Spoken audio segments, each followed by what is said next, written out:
Hello दोस्तों, मेरा नाम डॉक्टर आसिफ है। आज हम लोग बात करने वाले हैं सप्तामृत लौह के बारे में। जैसे कि आप देख रहे हो सप्तामृत लौह, ये मेरे पास जो है वो वर्गो कंपनी का है और इसका रेफरेंस भी यहाँ पे आपको क्लियर कट लिखा हुआ दिखाई देता है। ये क्लासिकल मेडिसिन है जो अक्सर डॉक्टर्स जो हैं वो आँखों की बीमारियों के लिए देते हैं। अगर आप इसके मेन इंग्रेडिएंट्स देखोगे तो काफ़ी सिंपल है। सप्त अमृत, 7 चीज़ें। अच्छा, कौन सी हैं? इसमें त्रिफला है, हरितकी, आम्रकी और पपीतकी, यष्टि मधु है, फिर है लौह भस्म। आप कहोगे कि ये तो 5 ही द्रव्य हो गए, लेकिन इसमें 2 और हैं, मधु और घृत। इनकी भावना इसके अंदर दी गई है। अगर आप देखोगे, कंपनी ने कहा है कि नेत्रदाह और नेत्रशूल, इन 2 बीमारियों में इस सप्तामृत लौह को दिया जा सकता है। ये दूसरे कंपनी में बनाते हैं, बैद्यनाथ हो, दूध पापेश्वर हो या इमिस कंपनी हो या कोई भी, और बहुत सारे लोकल कंपनीज हैं जो इस मेडिसिन को बनाती हैं। ये काफ़ी बेहतरीन मेडिसिन है। जैसे कि यहाँ पे क्लासिकली बताया गया कि इसको आँखों की बीमारियों के अंदर यूज़ किया जा सकता है। आज हम लोग एक छोटी सी चीज़ ऐड करने वाले हैं कि वैशज रत्नावली एक काफ़ी मशहूर आयुर्वेदिक किताब है, क्लासिकल बुक है। हम ये देखेंगे कि सप्तामृत लौह को उसमें किस तरह से एक्सप्लेन किया गया है। इससे आपको आइडिया आएगा कि ये सिर्फ नेत्र की व्याधियों में ही नहीं बल्कि बाकी काफ़ी सारी बीमारियों में भी इस एक मेडिसिन को लिया जा सकता है। इस दौरान हम लोग ये बात भी करेंगे कि इसका लेने का सही तरीका क्या है और इसमें किन किन बीमारियों में आप इसे ले सकते हो। तो चलिए शुरू करते हैं। ये मेरे पास वैशज रत्नावली की किताब है। यहाँ पर पेज नंबर 112 के अंदर नेत्र रोग की चिकित्सा या नेत्र रोग के चैप्टर में इसका एक्सप्लेनेशन यहाँ पे दिया गया है। शुरुआत में श्लोक है। यूजुअली हम लोग श्लोक को रेफ़र करते हैं आयुर्वेदिक डॉक्टर्स, तो इसका एक्सप्लेनेशन यहाँ पे इस तरह से दिया गया है।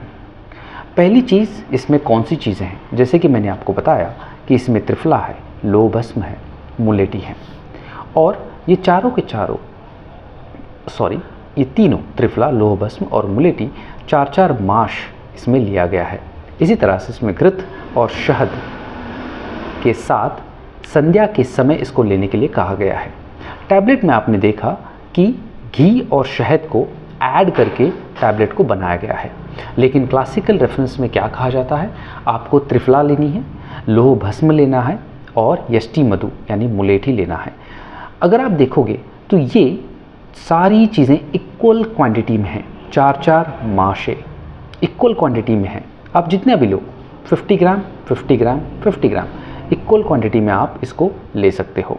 अच्छा, इसको लेने का तरीका भी यहाँ पर बता दिया गया कि शाम के वक्त, संध्या के वक्त इसको घृत और शहद में, इसका एक ख़ास ख्याल ये रखना है कि 1 छोटा चम्मच घी लेना है और 2 छोटे चम्मच शहद लेनी है। मतलब दोनों को इक्वल क्वांटिटी में नहीं लेना है। ये आयुर्वेदिक के अनुसार सही तरीका है। अच्छा, आपने इन चीज़ों को जब मिलाया तो आपका एक मेडिसिन तैयार हो गया। उसी का नाम है सप्तामृत लौह। ठीक है, आपने त्रिफला लिया, लौह भस्म लिया, यष्टि मधु लिया, आपने इनको इक्वल क्वांटिटी में लिया जो भी आपके पास अवेलेबल था। इक्वल क्वांटिटी में लेकर ये सारा मिलाया हुआ चूर्ण जो है 1 छोटा चम्मच लेकर उसमें 1 छोटा चम्मच घी आपने डाला, 2 छोटे चम्मच आपने शहद डाले और शाम के वक्त, शाम के समय पथ्य आहार विहार के बिना ही, मतलब यहाँ पे कोई रूल नहीं है कि खाने से पहले ही आपको लेना है या खाने के बाद में ही आपको लेना है। आप इसको कभी भी ले सकते हो। ये इसका प्लस पॉइंट है। मैं रेकमेंड करता हूँ रात के सोते वक्त आप इसको ज़रूर लें। इससे ईजी हो जाएगा, एक रूटीन आपका बन जाएगा। तो इस तरीके से इसको लेने से यहाँ पे कुछ चंद बीमारियों के बारे में बताया गया है। अगर आप गौर से देखोगे तो ये सारी की सारी जो बीमारियाँ हैं, तिमिर हो गया, शत हो गया, रक्तदुष्टि हो गई, ये सारी की सारी जो हैं रक्त जनित छोटी छोटी पुंसियाँ हो गई, कंडू हो गया, ये सारे जो रिलेटेड आँखों के रिलेटेड जो भी बीमारियां हैं, उन सारी बीमारियों में इसे आप ले सकते हो। ये केवल मनुष्य के नेत्र रोगों के ही नष्ट करने के लिए नहीं है। मतलब जिस तरह से इसे पॉपुलर किया गया है कि सप्तामृत लोह जो है सिर्फ और सिर्फ नेत्र रोगों में ही लिया जा सकता है, वो उस तरीके से नहीं है, बल्कि दंत, कर्ण, कंठ यानी ऊर्ध्वभाग के किसी भी बीमारियों में इसको लिया जा सकता है। पलित यानी कि बालों का सफ़ेद होना, लॉन्ग टर्म के अंदर अगर आप इसे रेगुलरली लेते रहोगे तो इसका असर भी आपको यकीनन मिलेगा। तो इस तरह से लेते रहने से बाकी बहुत सारी फ़ायदेमंद चीज़ें यहाँ पे लिखी गई हैं।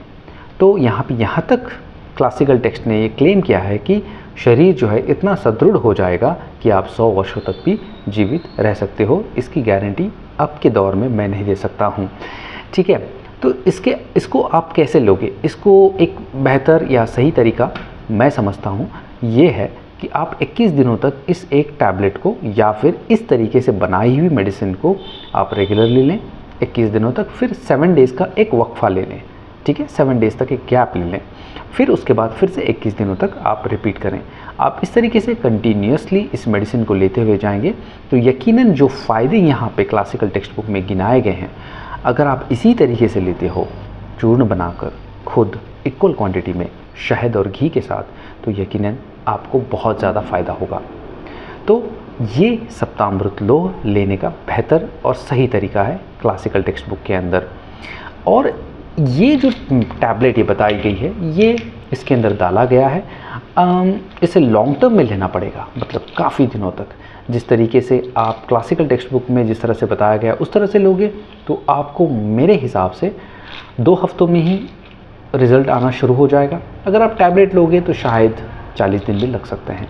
तो बेहतर है कि आप क्लासिकल टेक्स्ट बुक में जिस तरह से बताया गया है उस तरह से लें। नहीं ले सकते हो, बिल्कुल भी पॉसिबल नहीं है वैसे लेना, बेहतर है आप एटलीस्ट सप्तामृत लोह शुरू कर सकते हो। आँखों की बीमारियाँ काफ़ी कॉमन हैं, वाइट बाल हो जाना काफ़ी कॉमन है, फुंसियाँ होना या रक्त की कोई दृष्टि बार बार हो रही है, फुंसियाँ हो रही हैं, फोड़े हो रहे हैं, या इन तरह की चीज़ों के अंदर आप इस मेडिसिन को ले सकते हो। ये काफ़ी अच्छी दवाई है, आपको ज़रूर फ़ायदा होगा जब अगर आप इस सही तरीके का नॉलेज आपको जो मैंने दिया हुआ है, जो क्लासिकल टेक्स्ट बुक में अवेलेबल है, उसी को मैंने आपको दिखा दिया। इसके अलावा और कोई ख़ास चीज़ मैंने नहीं की। मगर मैं जब भी इन पेशेंट्स को मैं देखता हूँ जो लॉन्ग टर्म में इसको यूज़ करते हैं, उनको यकीनन इसमें फ़ायदा हुआ है। आप भी इसका इस्तेमाल करें और जब आपको फ़ायदा हो तो मुझे अपनी दुआओं में ज़रूर याद रखें। बहुत बहुत शुक्रिया आपका।